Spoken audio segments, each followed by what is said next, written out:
sebuah desa yang terletak di pinggir hutan, Pak Sapri adalah sosok yang dikenal hampir semua orang.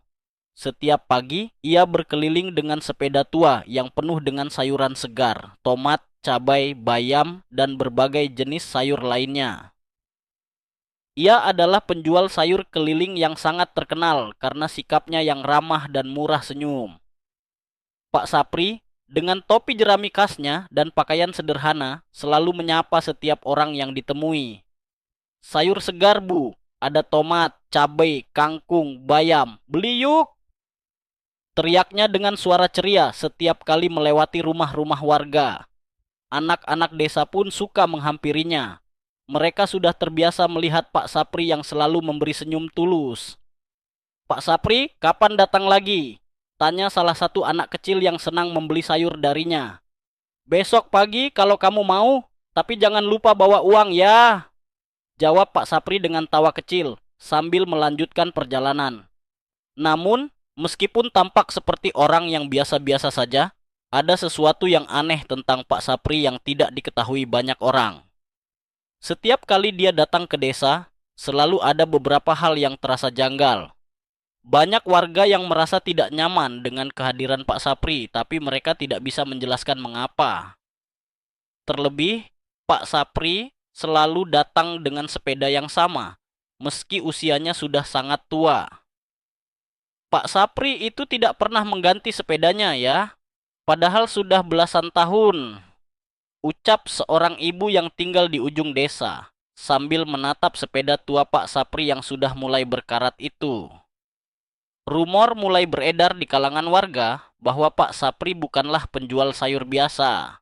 Beberapa orang mulai merasa bahwa ada yang tidak beres dengan Pak Sapri, bahwa dia mungkin bukan manusia biasa. Tetapi, tak ada yang benar-benar tahu apa yang sebenarnya terjadi hingga suatu malam yang gelap di mana kejadian aneh mulai terjadi. Pak Sapri adalah seorang pria paruh baya, berusia sekitar 50 tahun. Dia tinggal di sebuah rumah kecil di pinggiran desa yang dikelilingi oleh kebun sayurannya sendiri. Rumahnya sangat sederhana, dengan tembok yang mulai lapuk dan halaman yang dipenuhi tanaman sayur yang ia tanam sendiri. Meskipun hidupnya jauh dari kata mewah, Pak Sapri dikenal sebagai orang yang rajin dan penuh kasih sayang terhadap sesama. Beberapa tahun yang lalu, sebelum menjadi penjual sayur keliling, Pak Sapri bekerja sebagai petani. Namun, pada suatu malam yang kelam, tragedi datang mengubah hidupnya. Istrinya Bu Nur, yang sangat ia cintai, meninggal secara tiba-tiba karena sakit. Pak Sapri yang sudah berusia lanjut merasa kehilangan yang mendalam, dan sejak itu, ia mulai hidup sendiri di rumah, yang kini terasa begitu sepi. Kepergian istrinya membuat Pak Sapri semakin tertutup. Dia mulai lebih banyak menghabiskan waktu sendirian, menyendiri di kebun, dan jarang berbicara dengan orang lain, kecuali saat berjualan sayur. Namun, meskipun hidupnya penuh dengan kesedihan, Pak Sapri tetap menjaga kebiasaan lamanya, berkeliling desa dengan sepeda tua untuk menjual sayuran. Setiap kali ia berhenti di depan rumah seseorang, ia selalu memberikan senyuman ramah, meskipun kadang-kadang terlihat ada kelelahan di wajahnya. Namun, ada sesuatu yang berbeda dalam kebiasaannya yang tidak banyak diketahui orang. Beberapa orang di desa mulai merasa tidak nyaman dengan kehadiran Pak Sapri. Ada yang mengatakan bahwa mereka pernah melihatnya berdiri lama di depan rumah mereka pada malam hari, hanya mengamati rumah tersebut dengan tatapan kosong. Kadang-kadang, orang-orang yang lewat akan mendengar suara aneh dari kebun sayurannya di malam hari, seolah-olah ada orang yang sedang berbicara dengan Pak Sapri di tengah keheningan. Suatu malam, saat ada keributan kecil di rumah Pak Sapri, tetangga yang penasaran mendekati rumahnya. Ketika mereka mengintip dari jendela, mereka terkejut melihat Pak Sapri berbicara dengan sosok yang tidak terlihat, seolah berbicara dengan bayangan di ruang tamunya. Namun, saat mereka mengetuk pintu, Pak Sapri tampak sendirian, tidak ada siapa-siapa. Berita itu dengan cepat menyebar di kalangan penduduk desa, tetapi banyak yang memilih untuk tidak mempercayainya. Mereka berpikir mungkin itu hanya kekeliruan atau kebetulan semata. Namun, ketegangan mulai muncul. Beberapa orang mengaku mendengar suara bisikan di malam hari, terutama ketika Pak Sapri berjualan di dekat rumah mereka. Ada yang mengatakan bahwa di balik kebiasaan ramahnya itu, Pak Sapri menyimpan rahasia kelam yang tak pernah terungkap.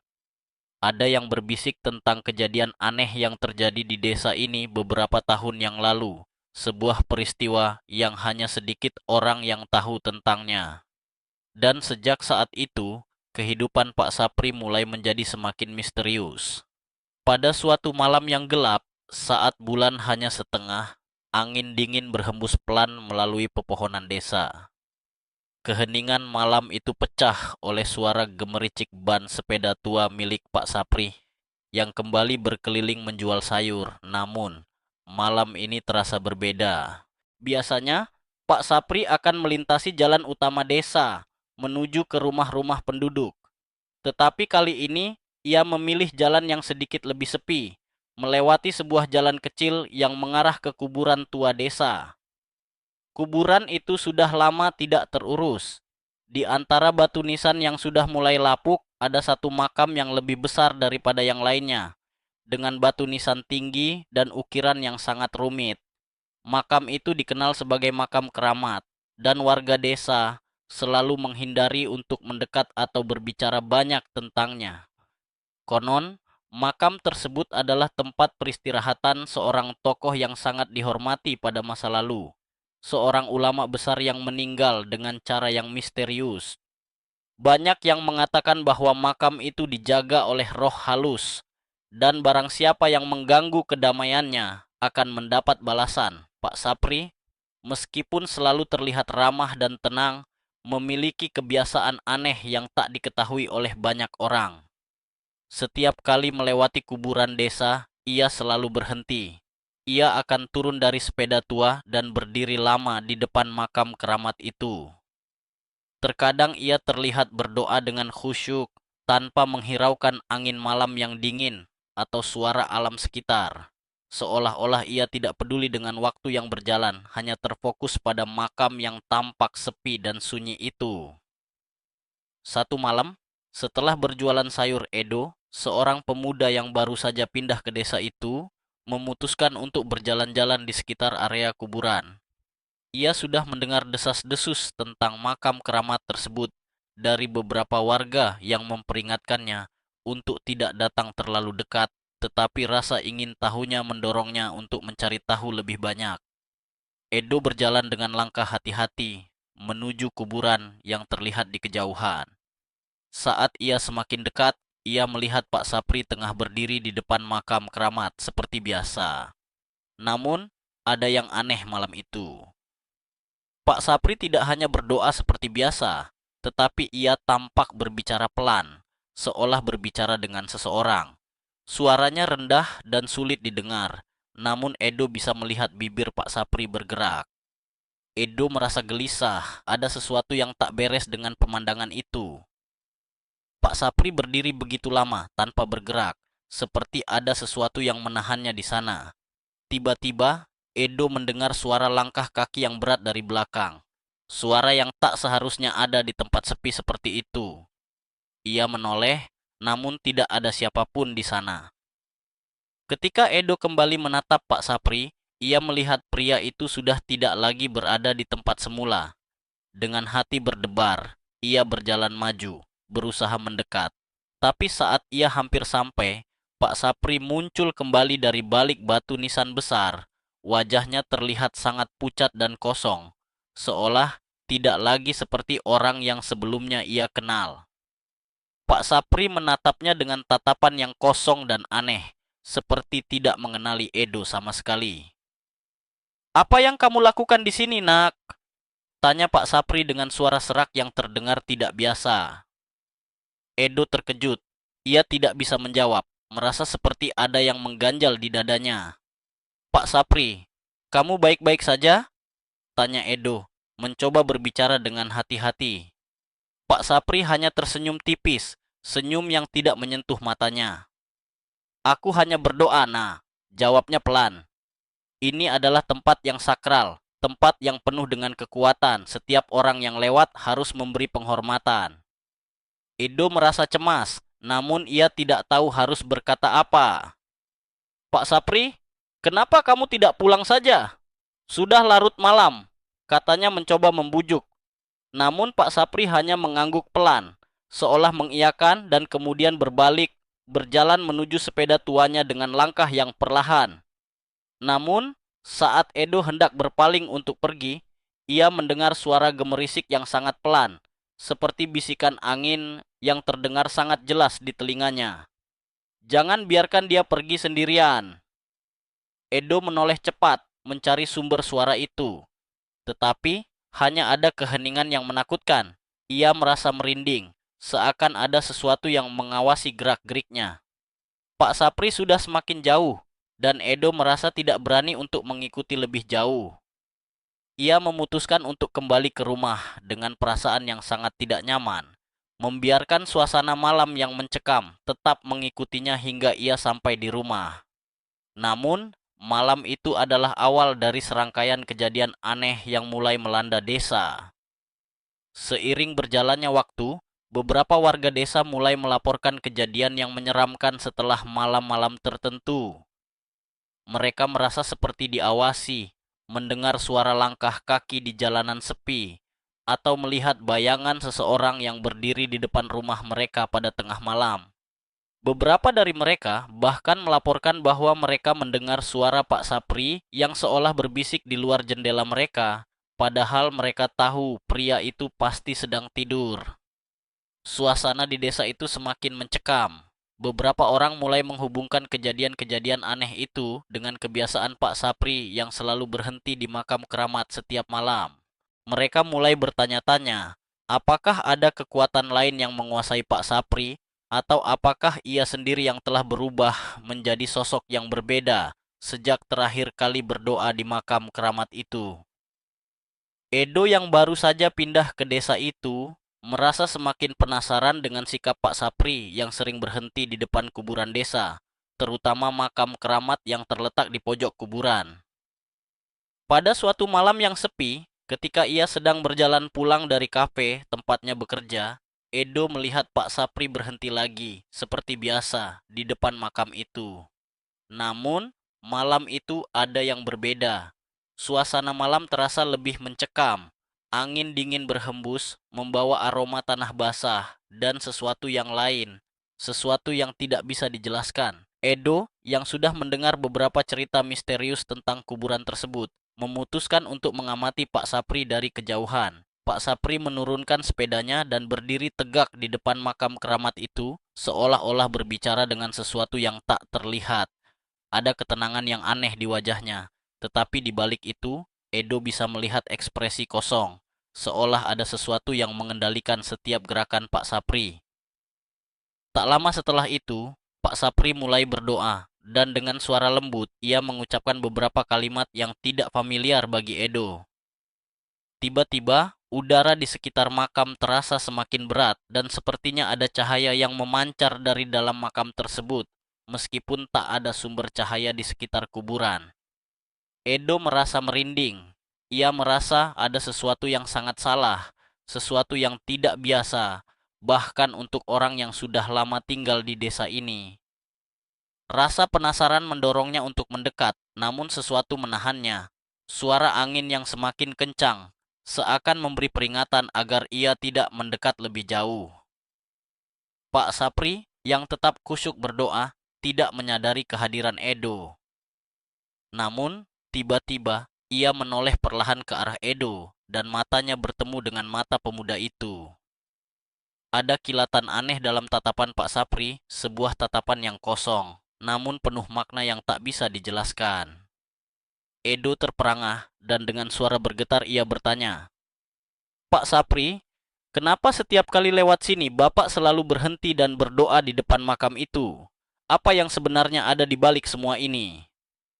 Pak Sapri tidak menjawab dengan segera. Ia justru tersenyum lemah dan melangkah mundur, mendekati sepeda tuanya. Suara deritan sepeda tua itu seakan semakin nyaring di tengah malam yang sunyi. Ada sesuatu yang tak bisa aku ungkapkan, Edo, jawab Pak Sapri dengan suara pelan. Makam ini bukan hanya makam biasa, dan aku bukan hanya seorang penjual sayur keliling. Edo merasa ada sesuatu yang mengganjal. Perkataan Pak Sapri seperti menyimpan sebuah rahasia besar yang telah lama tersembunyi.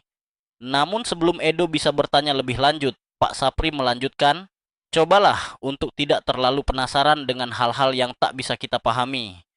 Terkadang, ada kekuatan yang lebih besar yang mengatur hidup kita." Dengan kata-kata itu, Pak Sapri pun berjalan pergi, meninggalkan Edo yang masih terdiam, terperangah oleh apa yang baru saja didengarnya. Sebelum melangkah lebih jauh, Pak Sapri berhenti sejenak dan menoleh kembali ke arah makam. "Jangan sekali-kali mencoba mengganggu ketenangan makam ini, Edo," katanya dengan nada yang sangat serius, seolah memberi peringatan. "Bila kamu ingin hidup damai di desa ini, lebih baik biarkan yang lama tetap ada di tempatnya." Edo merasa ketegangan yang semakin menebal di udara. Ada ketakutan yang mulai merayap di dalam dirinya. Apa yang sebenarnya terjadi di balik kebiasaan Pak Sapri yang aneh? Dan mengapa ia begitu terikat dengan makam keramat itu? Edo tidak bisa menahan rasa penasaran yang semakin mendalam. Setelah melihat kejadian malam itu, ia merasa ada sesuatu yang lebih besar, lebih gelap, yang terhubung antara Pak Sapri dan makam keramat itu. Ada perasaan aneh yang mengguncang hatinya, sebuah dorongan untuk mengetahui kebenaran yang selama ini disembunyikan oleh desa dan juga oleh Pak Sapri sendiri. Keesokan harinya, Edo memutuskan untuk mencari tahu lebih banyak tentang makam tersebut. Ia mengunjungi perpustakaan desa, berharap bisa menemukan sedikit informasi tentang sejarah kuburan itu. Di sana, ia menemukan sebuah buku tua yang mengisahkan tentang asal-usul makam keramat. Buku itu menceritakan bahwa makam itu milik seorang ulama besar bernama Ki Surowibowo yang dikenal sangat dihormati pada masanya. Namun, dalam beberapa bagian buku, terdapat catatan-catatan yang terpotong dan tidak lengkap, seperti ada sesuatu yang sengaja disembunyikan. Buku itu mencatat bahwa Ki Surowibowo dipercaya memiliki kekuatan spiritual yang luar biasa yang diperoleh melalui sebuah perjanjian gelap dengan kekuatan tak terlihat. Kekuatan itu, menurut cerita, bisa menghidupkan kembali orang yang sudah mati, namun dengan harga yang sangat mahal. Jiwa orang yang terikat dengan kekuatan itu akan menjadi milik entitas yang mengendalikan makam. Saat Edo membaca lebih jauh, ia terkejut menemukan nama Pak Sapri dalam salah satu catatan yang hilang dari buku tersebut. Ternyata, Pak Sapri adalah keturunan langsung dari Ki Surowibowo, dan ia telah melakukan ritual tertentu pada malam-malam tertentu untuk menjaga agar kekuatan makam tetap hidup.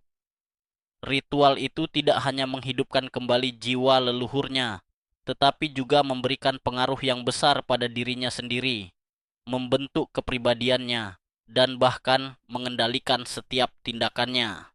Edo merasa terhuyung dengan informasi yang baru didapat.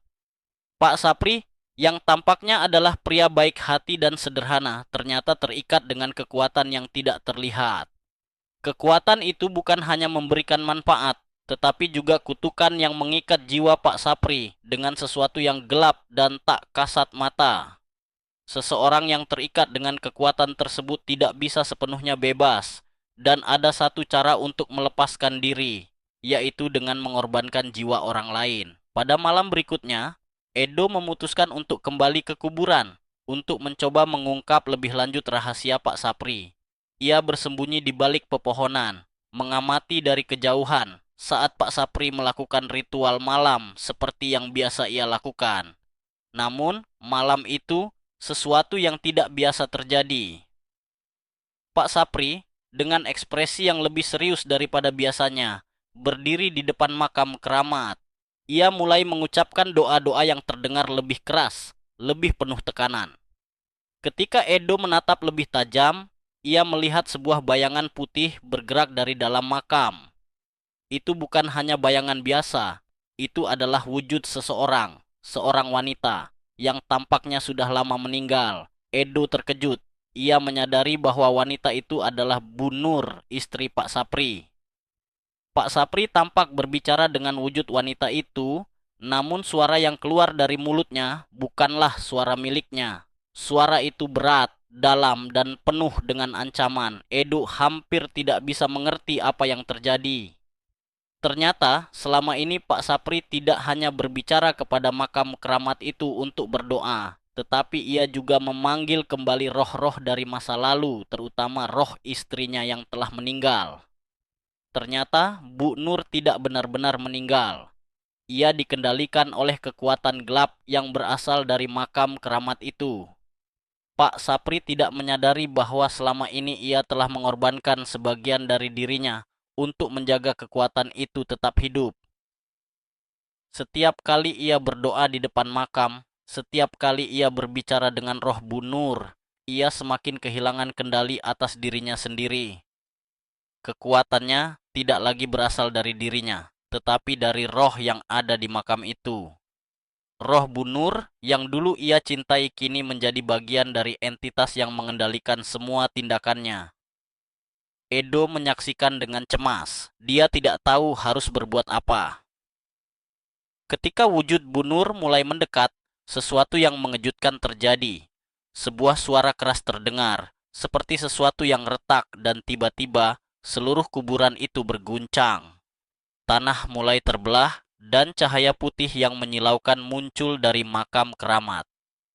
Pak Sapri jatuh ke tanah, berteriak kesakitan. Namun, saat Edo mendekat, ia menyaksikan sesuatu yang lebih mengejutkan lagi. Wajah Pak Sapri berubah. Wajahnya kini bukan wajah Pak Sapri yang dikenal oleh banyak orang, tetapi wajah seorang pria yang lebih tua, Ki Surowibowo, leluhur Pak Sapri. Edo terperangah. Apa yang terjadi di depan matanya adalah kembalinya roh Ki Surowibowo yang selama ini terperangkap dalam tubuh keturunannya. Pak Sapri, yang selama ini tampak seperti orang biasa, ternyata telah menjadi vessel, sebuah wadah untuk kekuatan besar yang tidak bisa dikendalikan oleh siapapun, bahkan oleh dirinya sendiri. Namun, saat Edo mencoba melarikan diri, sebuah suara dalam hatinya berkata, "Kamu tidak akan bisa melarikan diri dari ini, Edo. Kekuatanku kini telah menguasai tubuhnya, dan kamu adalah bagian dari takdir ini." Edo berlari secepat mungkin, tetapi saat ia berbalik, ia melihat Pak Sapri berdiri dengan tatapan kosong. Matanya tidak lagi mencerminkan kehidupan manusia biasa. Wajahnya kini adalah wajah leluhur yang sudah lama hilang. Pagi itu, desa terasa lebih sepi dari biasanya. Tidak ada suara sayur keliling dari Pak Sapri.